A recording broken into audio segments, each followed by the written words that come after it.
You're listening to Career Ready, and I'm Coach K. Getting you ready for your corporate career.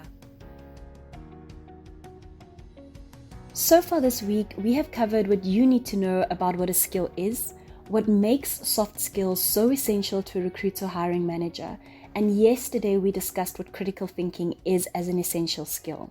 And we broke down each element in the 6 steps of critical thinking to help you start to practice and develop the soft skill. Today, I wanted to do a short session on the benefits of applying critical thinking and also give you maybe a couple of exercises that you can do and practice at home to develop the skill. So what are the benefits to being a critical thinker? According to Skills You Need, someone with critical thinking skills can firstly understand the links between ideas. Secondly, can determine the importance and relevance of arguments and ideas. Third, he can recognize, build, and appraise arguments. Fourth, they can identify inconsistencies and errors in reasoning. And lastly, they can approach problems in a consistent and systematic way. Doesn't that sound like the ideal candidate? But now that we know how applying critical thinking will help us, how can we then improve on this skill? Like a muscle that only gets stronger from exercise, your brain functions the same way. And so to get better at a skill, you need to practice it until it becomes a habit, until it becomes second nature to you. And here are a few exercises that you can do to improve your critical thinking at home. The first exercise is from Skills You Need, and it's really very simple. Think of something that someone has recently told you, then ask yourself the following 6 questions. Number 1, who said it? Is it someone you know? Is it someone in a position of authority or power? And does it matter who told you this? Second, what did they say? Did they give you facts or opinions? Did they provide all the facts? And did they leave anything out? Third, where did they say it? Was it in a public or private setting? Did other people have a chance to respond and provide an alternative account of the events? Fourth, when did they say it? Was it done before, during, or after an important event? And is the timing of that important? Fifth, why did they say it? Did they explain the reasoning behind their opinion? Were they trying to make somebody look good or bad? And sixth is how did they say it? Were they happy or sad or angry or indifferent when they said it? Did they write it or say it? And could you understand what was actually being said?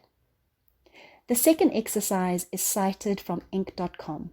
And this one is to express yourself in multiple mediums. Different people have different styles of thinking and different styles of learning.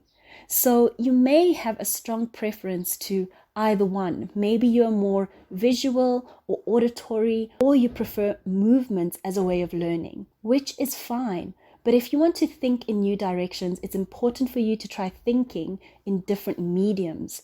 So for example, if you've been talking about a problem out loud, try to diagram it instead.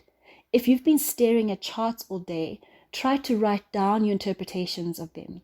The new perspective can be quite enlightening. The next exercise is one of my favorites, and it is practice root cause analysis. With root cause analysis, you're working backwards from the problem, trying to identify the cause. You will need to map the process until you discover either the bottleneck for the issue or where communication broke down. And lastly, which is probably the most obvious one, is to surround yourself with other critical thinkers, people who challenge your thought process.